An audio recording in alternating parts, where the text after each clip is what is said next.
네, 시작합니다. 네, 제가 이번 학예 논문 세미나에서 준비한 주제는 그 비전 트랜스포머 기반의 이미지 리프레젠테이션을 주제로 준비를 했습니다. 먼저 제가 소개해드릴 논문은 두 가지인데, 처음에는 이 BIT 저자가 작성한 논문인데 그 CNN과 BIT가 어떤 구조적인 면에서 차이가 있는지를 소개한 논문에 대해서 간략하게 말씀을 드리고, 두 번째로는 이 BIT를 이용해서 마스크 오토인코더라는 구조를 제안한 논문에 대해서 소개를 드리겠습니다. 먼저 앞서 논문 세미나에서 소개된 내용이 있는데, 그 비전 트랜스포머에 대해서 간단하게 설명을 드리자면, 그 트랜스포머를 처음으로 BIT 트랜스포머를 적용한 그 이미지에 대한 데이터 모델을 처음으로 BIT 모델을 제안한 논문이 2021년에 발표가 되었고, 이 논문은 입력 이미지를 패치 단위로 분할을 해서 이를 인베딩이랑 포지셔널 인코딩 정보를 추가를 한 다음에 이를 인풋으로 가지고 그 다음에 트랜스포머 구조에 적용한 논문입니다. 이에 입력 패치 위치 정보를 추출을 해서 어텐션 기반의 학습 과정을 통해서 전반적인 레이어의 전체적인 입력 데이터 특성을 다 보완할 수 있다는 장점이 있습니다. 여기서는 그 BIT랑 CNN 계열의 모델을 비교를 하고 있는데, 지난 몇 년간의 비전 분야에선 사실은 CNN 기반의 모델이 가장 표준이 되는 방법론으로 사용이 되었는데, 최근 2021년부터 BIT 모델이 클래시피케이션 분야에서 CNN을 능가하는 성능을 보여주고 있습니다. 여기서 본 논문에서는 BIT가 실제로 이런 클래시피케이션 문제를 어떻게 해결하는지에 대한 의문을 던지고 있고, 이러한 부분을 이제 시각적으로 증명하는 방식으로 BIT의 효과성을 증명을 하고 있습니다. 여기서는 그 CNN과 BIT가 정보를 학습을 하는 과정에서 이미지를 어떤 부분에서 차별화하는 특성을 학습을 하는지를 그 리프레젠테이션 기반 시뮬러리티를 비교를 하고, 최종적으로는 BIT에서 특징을 추출한 주요한 기여를 하는 특성을 확인하고자 했습니다. 여기서는 세 가지 쟁점을 가지고 최종적으로 이 두 모델을 비교를 하고 있는데, 첫 번째로는 그 비전 트랜스포머가 어떤 이미지 태스크에서 어떤 특징을 학습을 하길래 가장 좋은 성능을 내는지에 대한 쟁점을 다루고, 두 번째는 CNN과 만약에 비슷한 구조를 가진다면 그 인덕티브 바이어스 같은 특징도 동시에 학습이 가능한지에 대한 의문을 표시를 하고 있고, 마지막에는 그 스케일에 따라서 그 리프레젠테이션의 차이가 있는지 그 스케일에 대한 역할에 대해서 좀 논의를 하는 장표가 구성이 되어 있습니다. 먼저 여기서 측정하고 있는 그 시밀러리티 방식에 대해서 간단하게 설명을 드리자면, 여기서는 시밀러리티 방식을 이제 레즈넷이랑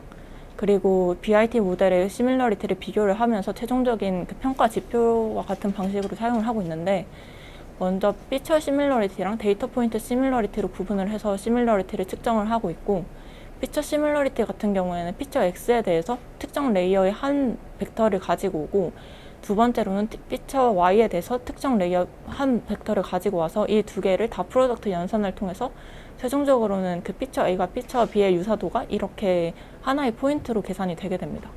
그리고 데이터 포인트 시밀러리티 같은 경우에는 이 특정 피처 X에 대해서 두 개의 레이어에 대한 각각의 데이터 포인트 간의 벡터 연산을 통해서 최종적으로는 하나의 벡터에 대해서 두 가지 포인트에 대한 시밀러리티가 계산이 되고, 여기 X랑 Y의 행은 각각의 그 관측치의 데이터 개수를 의미를 하게 됩니다. 여기서는 이렇게 계산된 그 피처 시밀러리티랑 데이터 포인트 시밀러리티를 기반으로 최종적인 그 피처 익스트랙션의 시밀러리티를 계산을 하고 있습니다.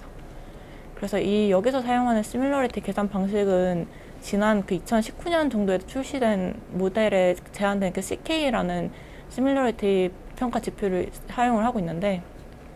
CK는 HSIC라는 그 지표를 기반으로 계산이 되고, 여기서 HSIC라는 평가 지표는 여기서 그 피처 데이터 포인트 간의 시밀러리티인 K랑 L을 가지고 연산을 실시를 하고, 그리고 여기서 그 분자 부분에는 여기서 이제 피처 익스트랙션의 시밀러리티가 계산이 돼서 최종적으로는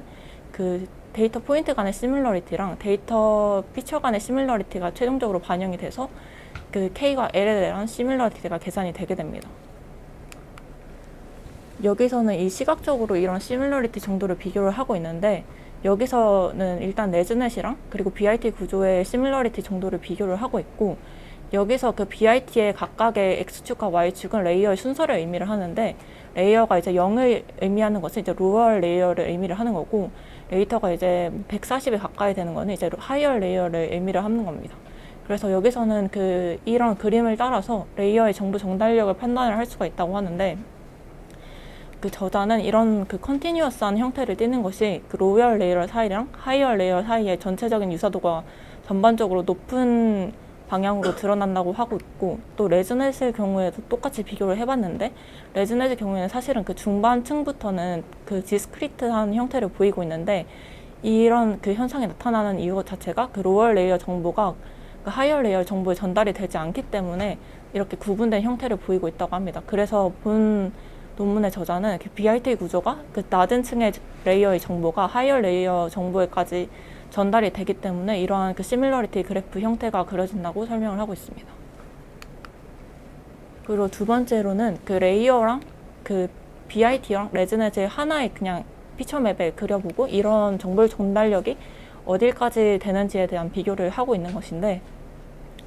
BIT와 레즈넷에 대해서 각 층에 대한 크로스 모델 컴패리션을 수행한 결과에 대한 시밀러리티 결과입니다. 여기서는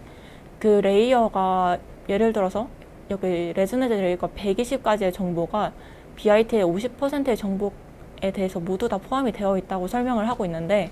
여기서 그래프를 보시면은 레즈넷의 한 50%의 레이어까지의 정보가 BIT 상에선 사실은 한 25%를 차지하는 정보에 다 표현이 되고 있다는 것을 확인을 할 수가 있습니다.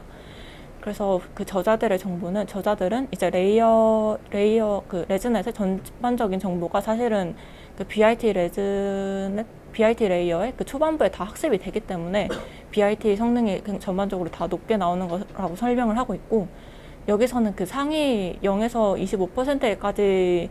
대한 낮은 값을 보여주고 있는데, 이것은 이제 BIT 구조에서 클래스 토큰이 들어가게 되는데, 이 클래스 토큰이 사실은 정보로 학습이 되게 되면서 이러한 좀 공백이 발생한다고 하고 있습니다. 여기서는 그래서 이 BIT 16 모델, 라지 모델이랑 BIT 14 모델이랑 레즈넷 간의 시밀러리티를 비교를 하고 있습니다. 그리고 두 번째로는 사실 BIT의 가장 큰 특징은 글로벌 인포메이션을 잘 추출한다는 것인데, 이를 이제 좀 평가를 하기 위해서 레이어 간의 데이터 포인트 간의 거리를 측정을 해서 여기서는 평가 지표로 민 디스턴스라는 평가 지표를 만들어서 실험을 진행을 하고 있습니다. 일반적으로는 어텐션 스코어를 기반으로 이제 거리 간의 계산을 하게 되는데, 여기서는 키와 커리에 대한 어텐션 스코어뿐만 아니라 키와 커리의 디스턴스를 같이 가중합으로 고려를 해서 민 디스턴스라는 지표를 생성을 하고 있고,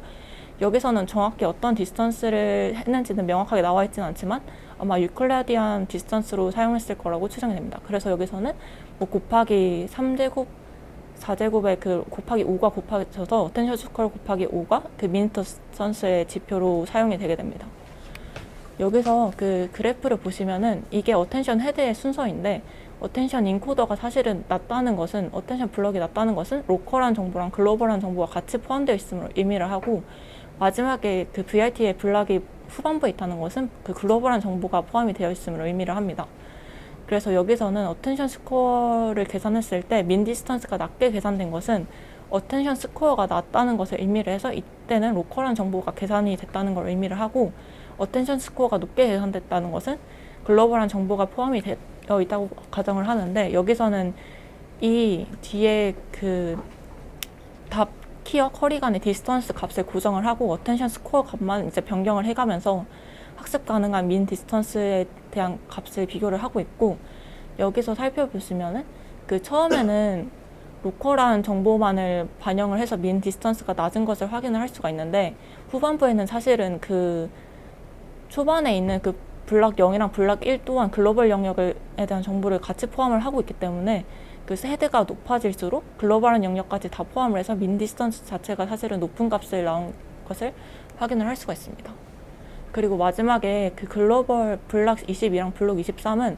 일단은 글로벌한 정보를 포함하고 있는 지표이기 때문에 어텐션 헤드가 0부터 15까지 증가할 때 모든 전반적인 헤드에 대해서 민 디스턴스가 높게 나온 것을 확인을 할 수가 있습니다. 그래서 여기서는 헤드 앞부분에서는 로컬한 정보를 가지고 있고, 헤드 뒷부분에서는 글로벌한 정보를 가진다는 것을 좀 증명을 했습니다. 그리고 두 번째는 이 레즈넷이랑 그리고 글로벌이랑 로컬한 정보를 가지는 BIT 모델을 비교한 것인데, 먼저 피규어 1, 아까 전에 그 디스트릭한 그래프랑 컨티뉴어스한 그래프 리프레젠테이션을 통해서 그 로우 레이어에서 글로벌 인포메이션을 BIT가 모두 반영하는 것을 확인을 할 수가 있었습니다. 그래서 저자는 그 로우 레이어에서 글로벌 인포메이션이 이미 반영된 경우에는 사실 전체 레이어에서 학습 가능한 특성이 다를 것이라고 가정을 하고 있고, 본 논문에서는 인코더 블락에서 각 헤드 영역을 참조해서 로우 레이어 리프레젠테이션을 비교를 하고 있습니다. 여기서는 사실은 그 블락이 고정이 되어 있을 때 CK의 시밀러리티 기반으로 계산을 하고 있는데, 이 CK의 시밀러리티는 BRT랑 그리고 레즈넨 모델의 시밀러리티를 계산을 한 것입니다. 그래서 이게 블락이 낮은 상황이 아까 말씀드렸듯이 글로벌이랑 로컬 피처가 모두 존재하는 것이고, 여기서 그 민 디스턴스의 X축에 그 낮은 값은 로컬리티가 높은 헤드셋의 서브셋을 의미를 하고, 만약에 높은 값을 가지고 있을 때는 그 데이터 정보 자체가 글로벌한 정보가 많다는 것을 의미를 하는데, 여기서는 보면은 그 로컬리티가 높은 데이터셋을 기반으로 그 시밀러리티를 비교를 했을 때는 CK 시밀러리티 자체가 유사하게 결과가 나오는 것을 확인을 할 수가 있는데, 로컬리티가 그러니까 글로벌한 정보가 많은 데이터를 넣었을 때는 이렇게 시밀러리티 차이가 크게 발생하는 것을 확인을 할 수가 있습니다. 이를 통해서 레즈넨 모델이 사실은 글로벌한 정보를 다 반영하지 못하고 있는 것을 이 그래프를 통해서 확인을 할 수가 있고, BIT 모델은 글로벌한 정보랑 로컬한 정보랑 모두 반영을 하고 있음을 확인을 할 수가 있습니다. 그래서 본 논문에서는 이렇게 셀프 어텐션 레이어는 그 로컬한 정보랑 글로벌한 정보를 모두 반영하기 때문에 CNN 계열 모델이랑 리프레젠테이션 차이가 있다는 것을 본 그래프를 통해서 증명을 하고 있습니다. 그리고 여기서는 학습 가능한 부분을 이제 맵을 통해서 보여주고 있는데, 리셉티브 빌드를 비교를 하고 있습니다. 여기서 첫 번째로는 컨볼루션 레이어의 리셉티브 빌드랑 어텐션 1의 리셉티브 빌드를 비교를 하고 있는데, 초기에도 그 초기의 데이터에 대해서도 블락의 그 BIT의 모델의 리셉티브 빌드가 높은 것을 확인을 할 수가 있습니다. 그리고 이게 학습이 진행을 할 때 그 BIT 같은 경우에는 이 리셉티브 빌드를 기준으로 점차 영역을 확대를 하면서 글로벌한 특성을 전체적으로 반영을 하는 것을 확인을 할 수가 있는데, 실계열 그냥 일반적인 레즈넨 모델 같은 경우에는 점차 넓어지는 영역이 그냥 리셉티브 빌드로 고정하지 않고 그냥 퍼지는 형태로 학습이 되는 것을 확인을 할 수 있습니다. 이는 이제 BIT가 그 리셉티브 필드를 유지를 하면서 낮은 층의 그 정보를 그대로 보존을 하면서 점차 그 블록이 확산됨에 따라서 다른 데이터를 참조하는 영역을 확대를 하면서 학습을 하기 때문에, 이러한 점에서 이런 글로벌한 특징과 전체적인 로컬한 특징과 글로벌한 특징을 학습이 가능하다고 저자는 설명을 하고 있습니다. 제가 소개드릴 논문은 이러한 그 긍정적인 영향을 가지고 있는 BIT 모델을 활용한 마스크 오토인코더라는 구조를 제안한 논문인데, 기존에는 사실은 그 트랜스포머 기반의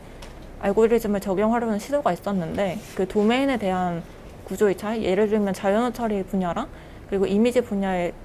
데이터 특성이 다르기 때문에 이 적용하는 것이 어렵다고 설명을 하고 있고, 그리고 자연어 데이터 같은 경우에는 시멘틱한 정보가 되게 많이 정보가 저장이 되어 있는데, 이미지 같은 경우에는 시멘틱한 정보가 부족하기 때문에 이러한 부분에서의 차이, 그리고 오토인코더 역할의 차이 같은 게 존재를 하기 때문에 벌트 모델이 기존에는 비전 분야에서 좋은 성능을 내지 못했습니다. 여기서는 이런 트랜스포머 기반의 모델을 이용을 하고 있는 그 마스크 오토인코더 구조를 제안을 하고 있고, 높은 비율로 마스크를 적용해서 패치들 간의 공간적 중복성을 제거를 하고 있고, 그리고 일반적으로 마스크 오토인코더 같은 경우에는 대칭적인 구조로 그 디코더랑 인코더가 동일한 디멘전을 가지고 있는데, 여기서는 비등식적인 구조를 가진 인코더 디코더 구조를 이용해서 계산 효율성을 높이고 그 학습 가능한 스케일을 확대를 하고 있다고 합니다. 그리고 본 논문에서는 이러한 그 BIT 구조랑 마스크드 인풋을 이용해서 이미지 리프레젠테이션을 최대화했다고 설명을 하고 있습니다. 그래서 구조에 대해서 간략하게 설명을 드리자면은, 여기서는 그 레즈넨 모델을 제안한 카이밍 해라는 교수가 참여한 논문이고, BIT 모델을 이용해서 마스크 패치를 복원하는 태스크를 인코더에서 수행을 하고, 그리고 이러한 그 학습된 그 인코더에서 학습된 프리트레인 웨이트를 이용을 해서 그 리컨스트럭션을 하거나 아니면 클래시피케이션을 하는 등의 문제를 수행을 하고 있습니다. 여기서는 이러한 그 BIT 구조 그리고 마스크된 인풋을 이용해서 리프레젠테이션이 최대화된 모델을 제안하고자 하고 있습니다. 먼저 예전에 설명드렸던 마스크 오토인코더에 대해서 간단하게 설명을 드리자면은, 일반적으로 마스크 어그멘테이션은 이미지의 그 일반화 성능 향상을 위해서 적용을 하게 됩니다. 여기서는 좀 다양한 마스크 어그멘테이션 방법론이 있는데, 이 어레이즈 같나 아니면 컷아웃, 그리드 마스크 같은 어그멘테이션은 그 원본 이미지에서 영의 값을 곱해서 리셉티블 필드를 충분하게 학습을 하지 못하게 하는 어그멘테이션 방법론입니다. 그래서 여기서는 제외하는 영역을 외의 영역을 학습을 하게 되면서 학습 과정에서 넌 디스크리미나트한 파트에 집중을 해서 학습을 하게 됩니다. 특히 그리드 마스크 같은 경우에는 연속적인 픽셀에 대한 값이 좀 부재가 하게 되면서 주변 정보만을 최대화해서 학습을 하는 어그멘테이션 방법론입니다. 여기서는 그 본 논문에서는 컷아웃이랑 그리고 일반적인 랜덤 어그멘테이션 마스크를 적용해서 실험을 진행하고 있습니다. 여기서는 그 마스킹하는 그 비율을 굉장히 중요한 논문의 어떤 모티브라고 생각을 하고 있는데, 먼저 입력 데이터를 패치 단위로 나누는 과정에서 이 패치 간에 오버랩이 발생하지 않도록 각각의 개별적인 패치를 입력값으로 가집니다. 여기서는 랜덤하게 일정 비율의 패치를 선택을 해서 마스크를 실시를 하고 있고, 여기서는 마스크가 특정 그 집단에 군집화돼서 이렇게 적용이 되지 않게 하기 위해서 유니폼한 디스트리뷰션을 기반으로 마스크 영역이 고르게 분포되도록 하고 있습니다. 그래서 여기서는 높은 비율의 마스킹을 적용하는데 75% 이상의 마스킹 비율을 적용해서 주변 패치 간의 정보 그냥 25%의 정보만을 이용해서 데이터 특성을 학습을 할 수 있고, 이 75%의 마스킹이 주변 영역을 그냥 간단하게 인터폴레이션 같은 방식으로 학습을 하지 않기 때문에 충분한 특성의 학습이 가능하도록 하고 있습니다. 그래서 그림이 잘 보일지는 모르겠지만 마스크가 75%에서 95% 비율로 적용을 했을 때 원본 이미지와 되게 유사한 형태의 이미지를 리컨스트럭션 하는 것을 확인할 수가 있습니다. 여기서 본 저자는 그 75%를 했을 때 사실 가장 성능이 좋았다고 설명을 하고 있고, 좀 신기했던 부분은 마스크 이미지를 오히려 낮은 비율로 적용했을 때보다 75%의 비율로 적용했을 때 더 좋은 성능이 나온 것을 확인할 수가 있습니다. 인코더에 대해서 간단하게 설명을 드리자면은, 그 인코더의 입력 값은 마스킹된 패치 영역을 제외하고 25%의 입력 값이 인풋으로 사용이 되게 됩니다. 여기서는 그 BIT 구조랑 마찬가지로 포지셔널 인코딩 같은 정보도 같이 학습이 되게 되고, 이 인코더는 그 BIT 구조를 이용해서 그 입력 데이터만 특성을 학습해서 최종적으로는 그 인코디드는 아웃풋을 내보내게 됩니다. 여기서는 그 마스크된 이미지를 학습을 하지 않은 게 그 이미 비지블된, 그러니까 이미 시각적으로 보이는 특성을 가지고 있는 이미지만을 학습을 하는 것이 성능이 가장 좋다고 표현을 하고 있기 때문에 이러한 그 데이터만 이용을 했고, 그리고 원본 데이터만 25%의 원본 데이터를 학습을 함으로써 전체적인 데이터를 학습한 것보다 속도가 빠르기 때문에 규모가 더 큰 데이터에 대해서 적용이 가능하다고 언급하고 있습니다. 그 디코더에서는 인코더의 아웃풋이랑 그리고 기존의 그 마스킹된 이미지의 마스크 토큰을 같이 입력을 하게 되는데, 여기서는 그 마스크 토큰이랑 그리고 인코디드된 비지블 패치 두 가지가 포지셔널 인코딩으로 각각 마스킹된 그 패치의 위치랑 그리고 아웃풋으로 리컨스트럭트된 그 패치의 위치가 정보가 같이 들어가서 디코더에 저장이 되게 됩니다. 그래서 여기선 인코더가 동일하게 그 패치에 대해서 포지셔널 인베딩을 실시를 하고 있고, 여기서는 주된 주제를 리컨스트럭션이라고 하기 있기 때문에 마스크된 이미지랑 그리고 타겟 이미지를 복원하는 태스크를 주된 역할로 하고 있습니다. 그래서 여기서는 그 디코더를 프리트레인 시에만 사용을 하고 있고, 디코더는 이제 자유롭게 조절이 가능한데 만약에 리컨스트럭션을 주제로 할 경우에는 리니어 함수를 이용해서 1대1 대응이 되도록 리컨스트럭션 문제를 수행하면서 디코더를 학습을 하고 있습니다. 여기서 논문의 저자가 좀 강조하는 부분은 디코더를 자유롭게 변형이 가능하다는 점을 들고 있는데, 이게 사실은 모티브가 인코더랑 디코더 크기가 다른 모델을 사용할 수 있다는 점이 있기 때문에 이런 디코더가 자유롭게 조절이 가능하다는 것을 강조를 하고 있습니다. 여기서는 그 리컨스트럭션을 이제 주제로 학습을 하고 있다고 말씀을 드렸는데, 최종적인 태스크가 원본 데이터를 복원하는 것을 목적으로 하고 있기 때문에 그 픽셀별로 민 MSE를 계산해서 학습을 하고 있습니다. 여기서는 이 각각의 패치가 16x 16 크기로 나눠져 있는데, 이 16x 16의 각각의 패치에 대해서 그 원본 이미지랑 그리고 복원한 이미지의 MSE를 계산을 하고 있고, 여기서 학습 과정에서 원본 데이터의 MSE는 고려하지 않고 마스크된 이미지의 부분만, 그러니까 마스크된 이미지의 그 새롭게 생성된 부분만 로스를 계산을 하고 있다고 합니다. 그리고 입력 데이터에 대해서 간단하게 설명을 드리자면은, 먼저 입력 데이터의 토큰을 랜덤 셔플링 한 후에 75%의 데이터를 사용을 하고 있는데, 디코더에 입력을 할 때는 전체 패치 리스트를 셔플링 하지 않고 만약에 첫 번째 위치에 마스크 토큰이 있다고 하면은 그게 바로 첫 번째 디코더의 리스트에 위치하도록 해서 모든 패치들이 1대1 대응되도록 설정을 해서 학습을 하고 있습니다. 그리고 마스크 비율에 따른 실험 결과를 성능을 확인을 하고 있는데, 이 성능은 어큐러시 기준으로 측정이 되고 있고, 리니얼 프로빙 그리고 파인 튜닝 방법 모두 75%의 마스킹 비율을 적용했을 때 가장 성능이 높은 것을 확인을 할 수가 있습니다. 그리고 저자도 이런 부분을 좀 신기하다고 하고 있고, 그리고 기존의 벌트나 트랜스포머 기반의 모델은 사실은 그 15센트에서 최대한 그 50%의 마스킹 레시오가 적용했을 때 가장 최적화된 성능이 나온 것을 확인을 할 수가 있는데, 여기서는 그 마스킹 비율을 최대한 높게 설정해도 90%까지 설정을 해도 기본적인 성능이 높게 나온다는 것을 확인을 할 수가 있습니다. 여기서 그 실험적으로 비교하는 부분이 파인 튜닝이랑 리니얼 프로빙이라는 그 실험 지표로 비교를 하고 있는데, 이거에 대해서 간략하게 설명을 드리자면은, 그 파인 튜닝 같은 경우에는 사전 학습된 모델을 새로운 학습에 이용을 하는 것을 의미를 합니다. 그래서 이게 세 가지 방법으로 구분을 할 수가 있는데, 먼저 처음에는 그 사전 학습된 구조를 그대로 따와서 새로운 그 웨이트를 전체적으로 학습을 하고, 그리고 클래시파이어를 전체적으로 학습을 하는 방법이 있고, 두 번째로는 그 프리트레인된 모델의 일부만의 웨이트를 초기화를 해서 전체적으로 학습을 하고, 그 다음에 클래시파이어를 학습을 하는 방법이 있습니다. 그리고 마지막은 주로 사용하는 방식 중에 하나인데, 그 프리트레인된 웨이트를 그냥 고정을 하고 마지막에 클래시파이어인 MLP 같은 구조만 학습을 해서 최종적으로 프리딕션을 하는 태스크가 있습니다. 여기서는 세 종류 방법을 다 사용을 하고 있고, 그 트랜스포머 블럭수를 이제 변경해가면서 사용을 하고, 최종적으로는 트랜스포머 블럭을 8개로 고정을 해서 실험을 진행을 하고 있습니다. 그리고 리니얼 프로빙 같은 경우에는 마지막에 설명드린 방법이랑 좀 유사하다고 볼 수 있는데, 그 프리트레인된 모델에다가 리니얼 구조를 입력을 해서 리니얼되는 구조, 그러니까 마지막에 클래시파이어만 학습을 하는 것을 의미를 합니다. 여기서는 사실은 파인 튜닝 과정에서는 MLP 같이 비선형적인 구조를 사용을 할 수가 있는데, 리니얼 프로빙은 이런 선형적인 구조만 뒤에 붙인다는 점에서 차이가 있습니다. 여기서 디코더 디자인은 일단은 그 실험적으로 그 파인 튜닝 과정이랑 리니얼 프로빙의 실험 결과를 이용해서 최적화된 블락 개수를 선정을 하고 있는데, 그 디코더 뎁스에 대해서 성능을 확인한 결과 블락이 8개로 지정한 경우에 가장 높은 성능을 나오는 것을 확인을 할 수가 있었습니다. 그리고 리니얼 프로빙 결과를 비교했을 때 파인 튜닝은 사실은 블럭 개수가 변함에 따라서 성능의 차이가 크지 않은 것을 확인할 수가 있는데, 리니얼 프로빙 같은 경우에는 블럭이 늘릴 때마다 점진적으로 성능이 늘어나는 것을 확인을 할 수가 있습니다. 이 저자는 이런 부분을 사실은 오토인코더가 리컨스트럭션에 집중을 하고 그 레코그니션 분야에 대한 정보를 충분히 학습을 하지 않기 때문에 리니얼 프로빙에서 이러한 부분이 잘 반영이 되지 않아서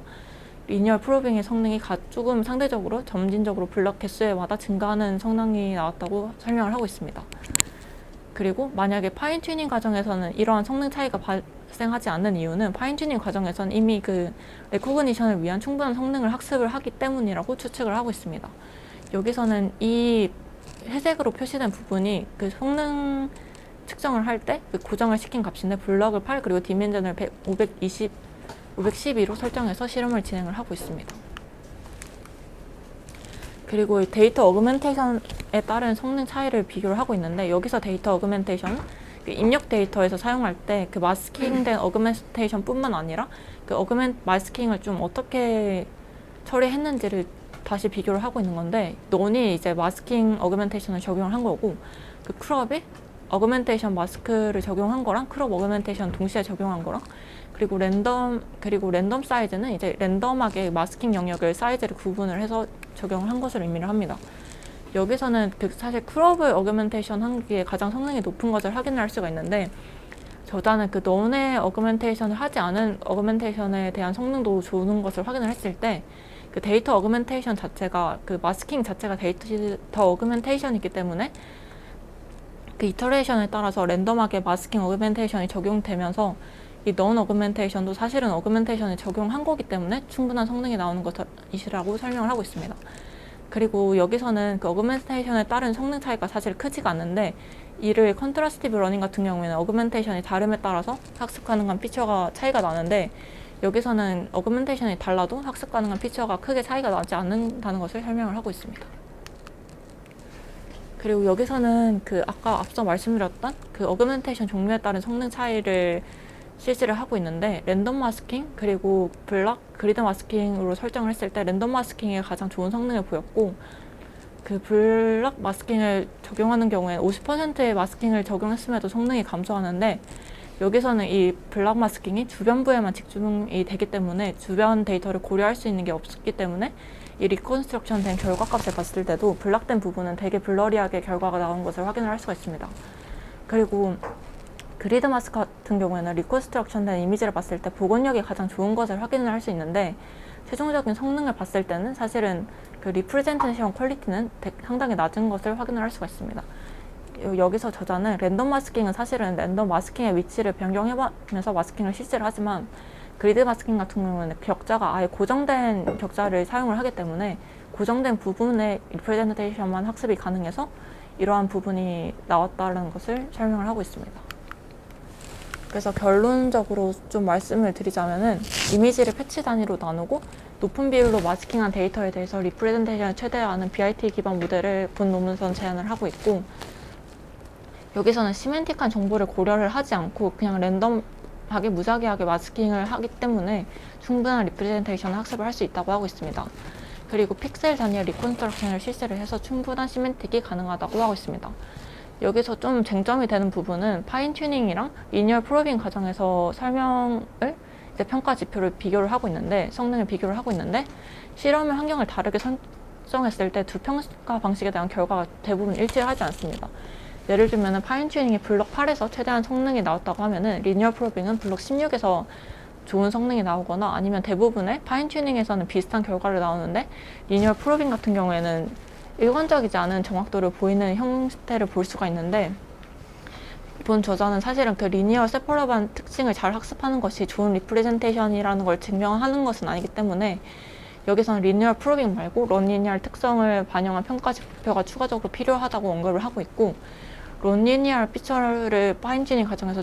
클래시파이어에 추가를 할 경우에는 좀 더 좋은 리프레젠테이션이랑 성능을 얻을 수 있을 거라고 설명을 하고 있습니다. 이상으로 발표를 마치겠습니다.